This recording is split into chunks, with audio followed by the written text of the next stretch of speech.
All right, fig lovers, this is Ross the Fig Boss. Today we are talking about winter preparation of our fig trees. How do we get them away into winter storage? What do we do in the winter time? We have different examples here. We have got smaller trees, we got bigger trees, we got trees in pots, we got trees in the ground.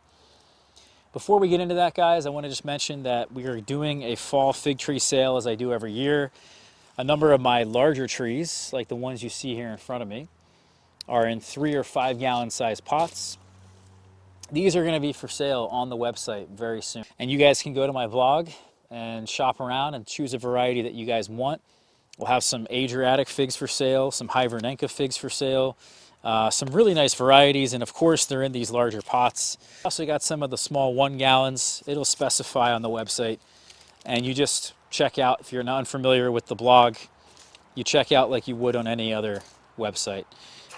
Everything's really going dormant here in the yard, and I think that's first and foremost the first lesson of any winter preparation for figs. The trees need to have all their leaves off, and these trees are truly not dormant just yet. They're on their way.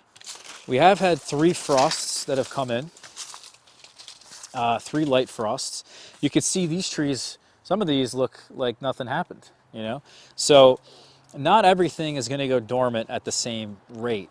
Other trees, like this one here, is totally defoliated. You have to wait, because if you don't wait, these trees are not going to do well in their winter storage. So if you have a lot of leaves, let's say, or the trees are not fully dormant just yet, and you put them away in your winter storage environment, they're going to probably wake up prematurely well before your last frost.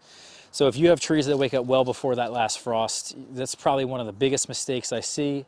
There's actually a video I've published and an article I have in my blog, the 11 mistakes fig growers commonly make, and some of them will totally ruin your season, and that's one of them, is putting your fig tree away too soon. But yeah, I'm probably not going to move any of these potted trees away for good until we see something in the forecast that's predicting a temperature lower than 15. The in-ground trees are a bit of a different story. So that could be, by the way, for the potted trees, that could be like Thanksgiving or Christmas. And usually it's after Thanksgiving. I've almost never moved them inside before Thanksgiving. So we got a lot of time. The in-ground trees, though, are a different story. I'm not going to really protect most of these this year. But if I was, I would be really careful about the trees specifically that are not lignified very well. And we talk a lot about lignification in these videos. This one here is really quite green, this branch. So this will take damage as it currently stands. The leaves are going to fall off relatively soon. It's not going to lignify much more than it is. These trees really need to stop growing in the summer for them to lignify properly. Versus, let's say, this branch here, which is totally brown. I mean, look how good that is. It's as lignified as you can get. So,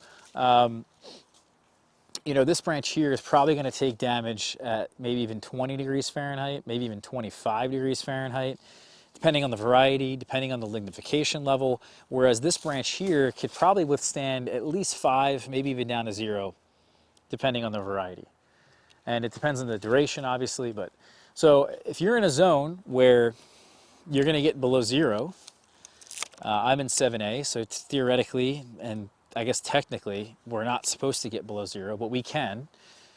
These trees should be fine. And I also am very curious to see in the future how they just do when something does get below 0. I almost kind of wish it gets below 0. Then I can learn more about the hardiness of these trees. What you definitely want to do if you live in these colder zones, so colder zone 8s, so 8A and below, you should be protecting them at least the first growing season, no matter what. No matter what the winter is, no matter what. So these are all older trees, but I do have some I just planted. And all of the really small and young ones that we just planted need to be protected. Otherwise, I'm wasting my time.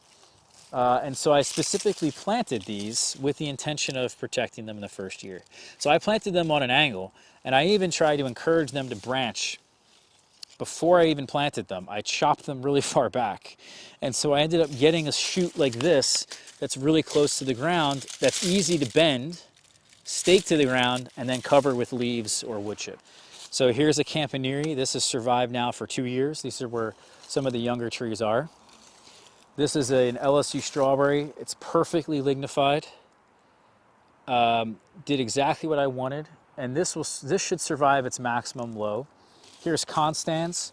This should do the same exact thing, survive its maximum low, because we just protected it for 1 year. We took one shoot. All we need is this one shoot here as an example.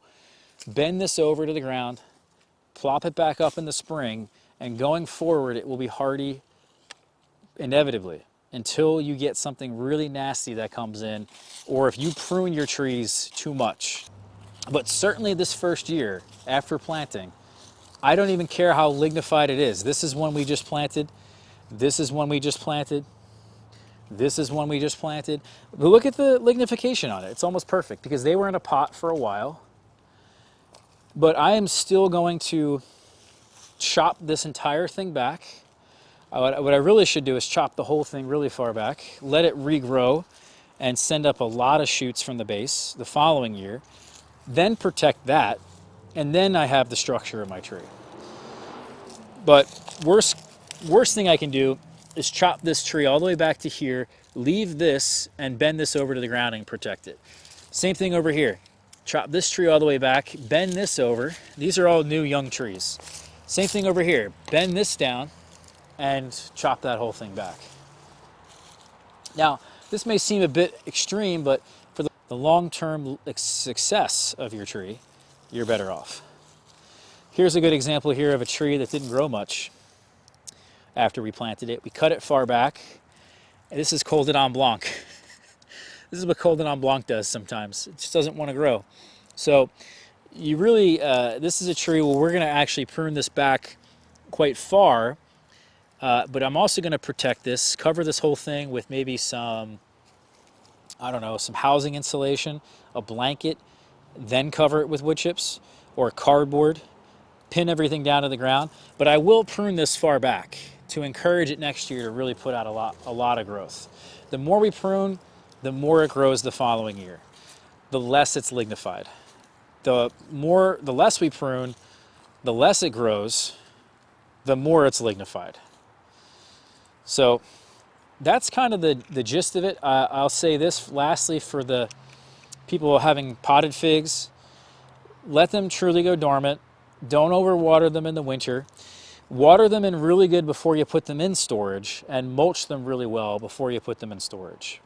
Get some wood chips and mulch every single pot and water them in really well before they go in. If you get the wrong storage environment, they're going to wake up prematurely. So I like to use underneath the sunroom, a garage, a shed, a greenhouse that's covered, no light that's allowed to get in. And the environment has to stay between 15 and 45 or 50. If it gets over 50 too long, like an unheated basement, you're going to regret it. It's going to wake up in January, and I'm going to get an email from you guys saying, my fig tree woke up and it's only January. So thank you for watching. Please do me a favor, hit the like button, hit the subscribe button. Check out some of the other videos and content I've written about this and talked about. If you want really, really specific and good advice on each individual thing we mentioned, we'll talk to you later, all right? Thanks for watching.